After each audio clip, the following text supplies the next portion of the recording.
So, ayan mga langga, ito na yung rice ko. Ayan na siya.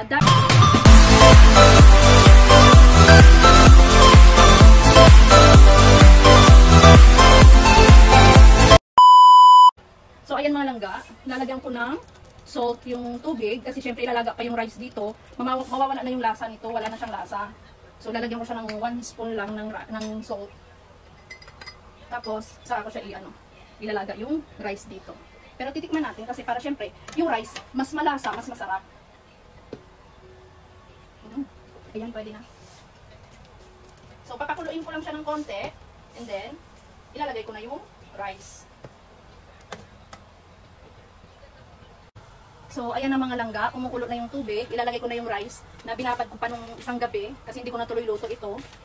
So, ilalagay ko lang siya hanggang sa lumambot na siya. Kung makikita niyo yung tubig, medyo nag-yellow na siya kasi nilagyan ko siya ng turmeric powder. So, ayan. Antayin lang na kumulo siya at hanggang sa lumambot na yung rice.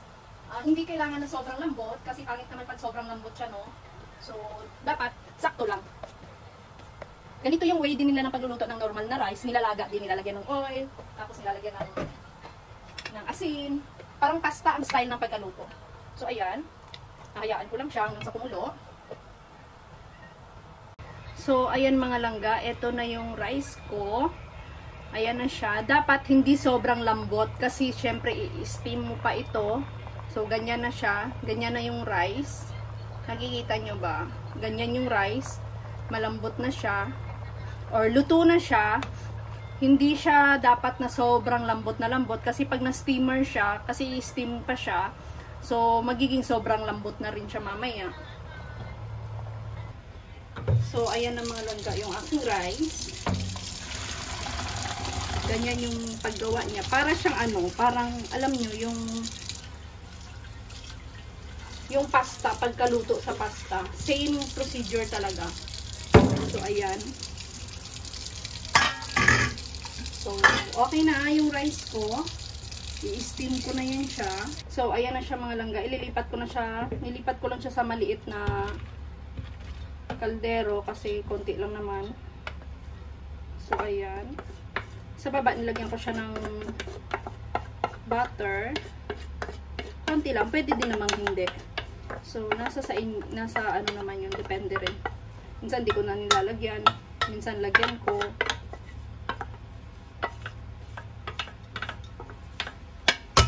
Sayang. Bawat butil ng bigas is sayang. So, ayan na. So, mga langga, ayan na yung aking rice. Ito yung saffron or yung saffron na ginawa ko kanina. Lalagyan ko lang siya sa palibot nito para mag-yellow siya. Hindi siya buong rice. So, ganyan lang.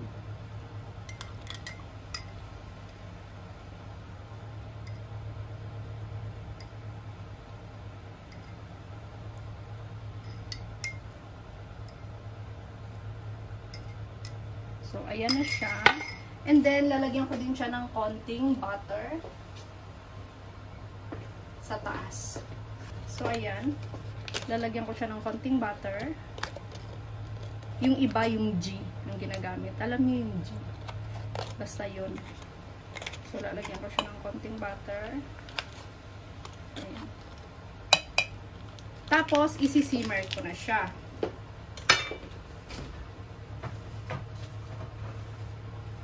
And then, ayan na siya. So, isi-simmer ko na siya. Tatakpan. At isimmer. So, ayan na. So, ayan mga langga. Habang sinisimmer ko yung rice, itong gagawin ko sa chicken. Ipiprito ko na lang siya. Iano ko rin to siya sa then, konting black pepper. Boats, asin,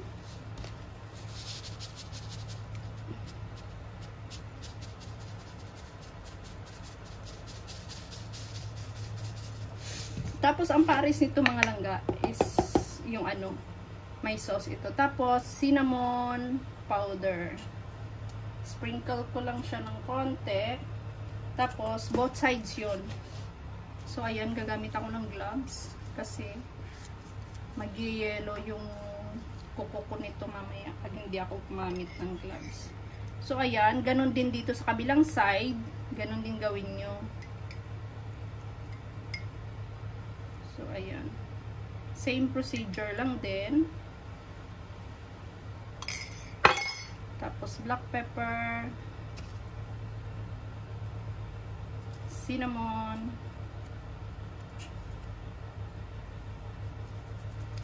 and salt.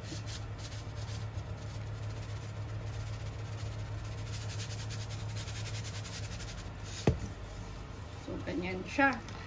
And then, prito. So, ayan mga langga, habang sinisimmer ko yung rice ko, iprito ko tong chicken hanggang sa mag-golden brown lang siya. And then, that's it. Luto na, ready na yung ating matchbox. So, ayan na mga langga, ang aking chicken, crispy brown na siya. So, ang gagawin ko is ilalagay ko siya sa taas nitong aking rice. Kasi na-simmer ko naman na. So, ilalagay ko dito. So, ayan na siya.